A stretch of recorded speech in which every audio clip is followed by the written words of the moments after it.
बिहार पूरे देश के लिए राजनीतिक प्रयोगशाला रहा है। बिहार से निकले महापुरुषों ने पूरे देश की राजनीति को दिशा भी दिखाई है।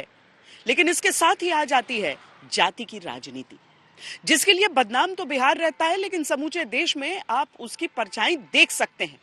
और इसीलिए आज जब ओबीसी वोटों के महत्व पर श्वेत पत्र पेश करना है, तो हम बिहार की राजनीति और यहां पर हो रही राजनीतिक गतिविधियों से जोड़कर शुरुआत करते हैं और आपको दिखाते हैं कि ओबीसी फैक्टर 2024 के चुनावों में कितना बड़ा और महत्वपूर्ण रहने वाला है।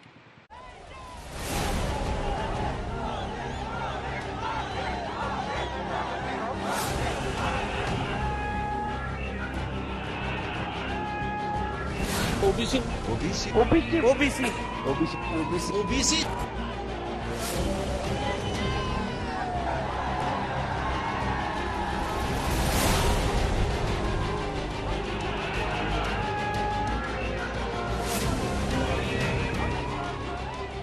राजनीति में संख्या बल मायने रखता है और अगर कोई जाति वर्ग देश की कुल जनसंख्या के आधे से अधिक हो तो उसका सियासी दलों के लिए आवश्यक हो जाना सामान्य है। चुनावों के 100 दिन भी नहीं बचे, संसद और सड़क दोनों के केंद्र में ओबीसी हैं। इस देश को पता लग जाना चाहिए कि इस देश में ओबीसी कितने हैं, दलित कितने हैं, आदिवासी कितने हैं, जनरल कितने हैं। उस काम को करने के लिए जाति जनगणना की जरूरत है। जाति जनगणना एक क्रांतिकारी कदम है। कांग्रेस के हमारे साथियों को आजकल इस पर बहुत चिंता जताते हैं कि सरकार में ओबीसी कितने लोग हैं, कितने पद पर कहां, उसके हिसाब किताब करते रहते हैं। लेकिन मैं हैरान हूं, उनको इतना सबसे बड़ा ओबीसी नजर नहीं आता है।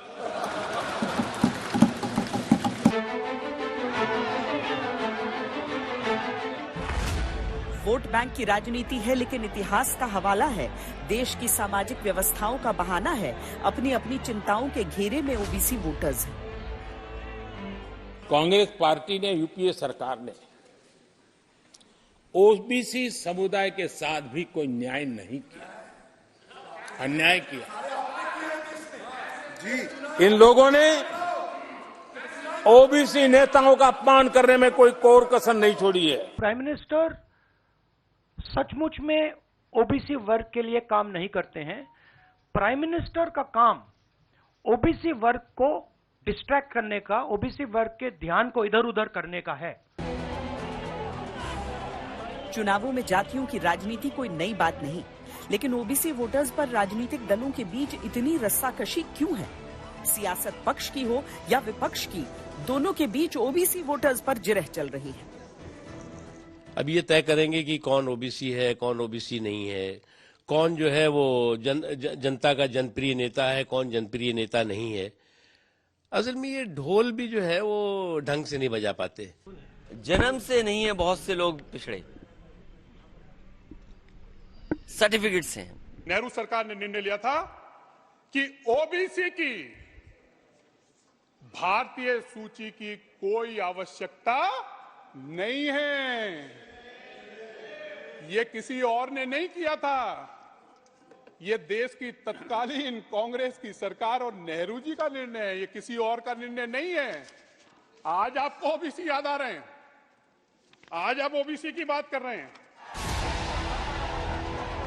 ओबीसी को लेकर जिस तरह राजनीति के राष्ट्रीय पटल पर घमासान मचा है, उससे स्पष्ट है कि ओबीसी हित आम चुनावों में निश्चित ही मुद्दा रहेगा।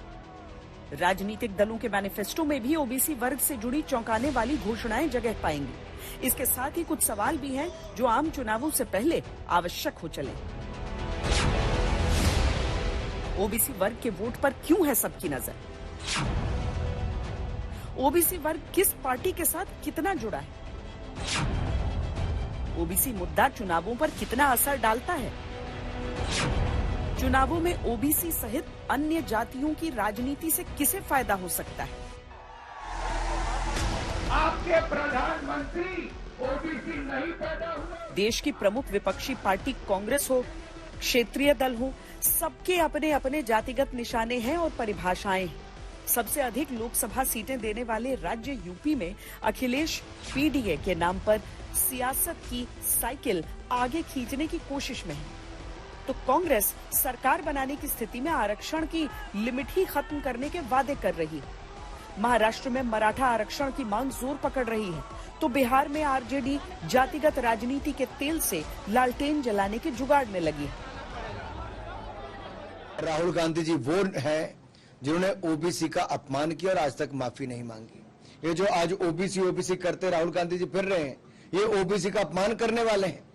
2018-19 में इनके भाषण सुनिए, 3 साल इनके ऊपर मुकदमा चला, कोर्ट ने इनके खिलाफ निर्णय किया, लोअर कोर्ट से लेकर हाई कोर्ट तक इनके खिलाफ निर्णय रहे, लेकिन अभी तक भी इनका अहंकार है कि उन्होंने ओबीसी समुदाय से माफी नहीं मांगी है।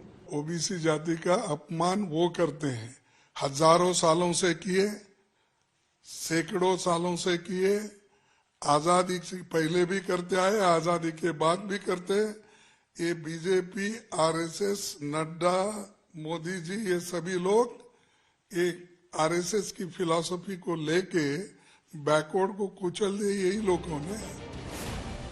विपक्षी इंडिया गठबंधन फिलहाल तितर बितर है, लेकिन एक साथ एक मंच पर जिस तरह जातिगत जनगणना और जाति आरक्षण के नारे गढ़े गए, उससे ये सवाल उठा था कि क्या जातियों का मुद्दा नरेंद्र मोदी के चुनावी रथ को रोकने में कामयाब हो सकेगा।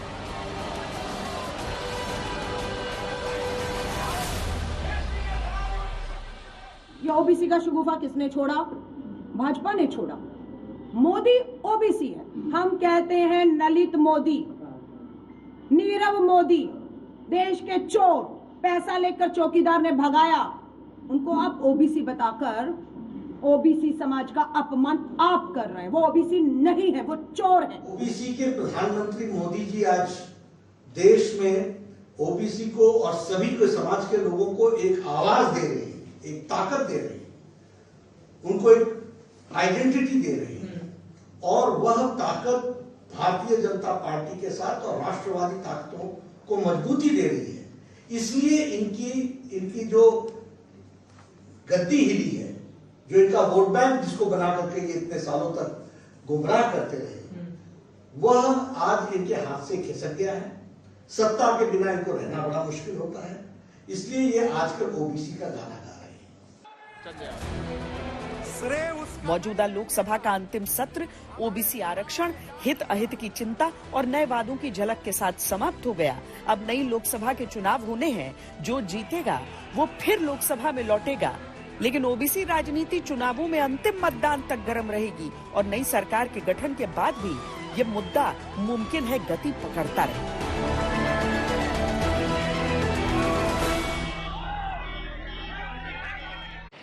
दो 2014 के लोकसभा चुनावों में भारतीय जनता पार्टी को 34% ओबीसी वोट मिले। तुलना में अगर देखिए तो कांग्रेस को केवल 15% ओबीसी वोट मिले थे।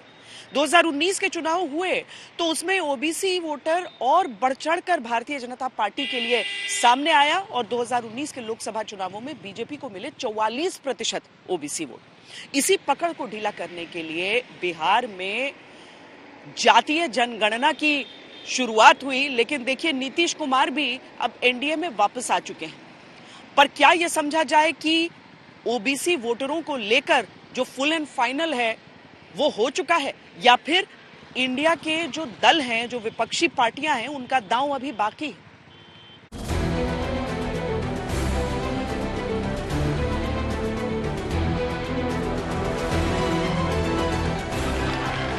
सरकार में ओबीसी कितने लोग हैं, कितने पद पर कहाँ, उसके हिसाब किताब करते रहते हैं। उनको इतना सबसे बड़ा ओबीसी नजर नहीं आता है।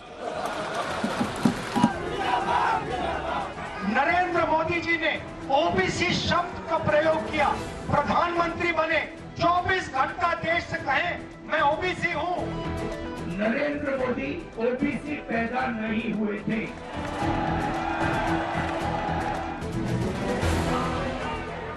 ओबीसी का सच्चा रहनुमा कौन?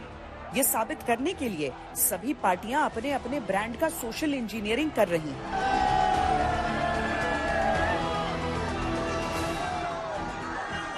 क्योंकि अब तक अलग अलग जातियों में बंटकर वोट करता ये वर्ग अचानक पार्टियों को एक मुकम्मल वोट बैंक के तौर पर नजर आ रहा है। पिछड़ा वर्ग का भी भरपूर शोषण करने का काम केसीआर की पार्टी ने किया है, बीआरएस ने किया है और भारतीय जनता पार्टी ने तीनों पार्टियों में सबसे ज्यादा 39 बैकवर्ड क्लास को टिकट देने का काम भारतीय जनता पार्टी ने किया है।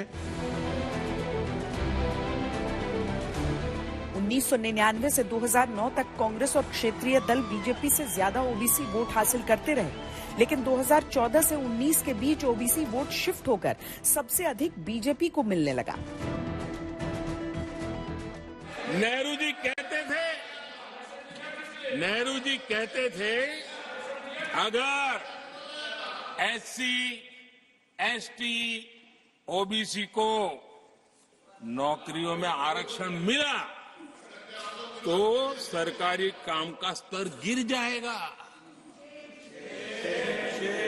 और आज जो आंकड़े गिनाते हैं ना कि इतने यहां है, इतने यहां है, उसका मूल यहां है, क्योंकि उस समय उन्होंने रोक दिया था रिक्रूटमेंट ही मत करो। अगर उस समय सरकार में भर्ती हुई होती और वो प्रमोशन करते करते आगे बढ़ते तो आज यहां पर पहुंचते। पिछड़ों के वोट में कोई गिरावट न आए कहा जाता है, इसीलिए बिहार में नीतीश कुमार के लिए बंद दरवाजे खोल दिए गए। नीतीश भी पिछड़ों के वोट पर अब कांग्रेस के क्रेडिट लेने पर बीजेपी के पाले से जवाब देते हैं। मैंने नीतीश जी से साफ कह दिया कि देखिए, आपको जाति जनगणना बिहार में करनी पड़ेगी, हम आपको छूट नहीं देंगे। और आरजेडी ने, हमने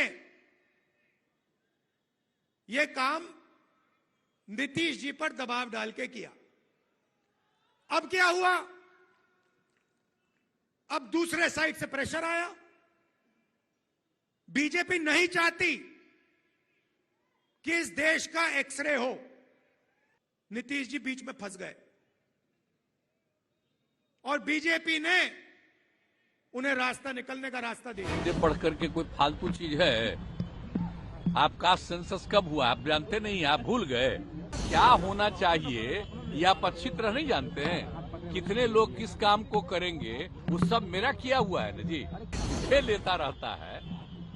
आज जितना काम किया, जितनी बहाली किए हैं, आई सब हमारा 7 निश्चय 2 महीने किया हुआ है और उसी के चलते कर रहे थे। कोई अपना क्लेम करता है, छोड़िए ना ये सब। 2024 के चुनाव से ठीक कुछ महीने पहले पिछड़ों के बड़े नेता कर्पूरी ठाकुर को भारत रत्न देने की घोषणा भी कर दी गई। जननायक कर्पूरी ठाकुर बिहार की राजनीति में एक ऐसा नाम है जिनके सहारे कईयों ने सत्ता तक का अपना सफर पूरा किया।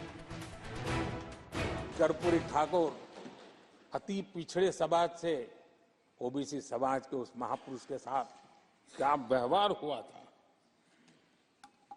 किस प्रकार से उनके साथ जुल्म गए। 1970 में बिहार के मुख्यमंत्री बने तो उनको पद से हटाने के लिए कैसे कैसे खेल खेले गए थे।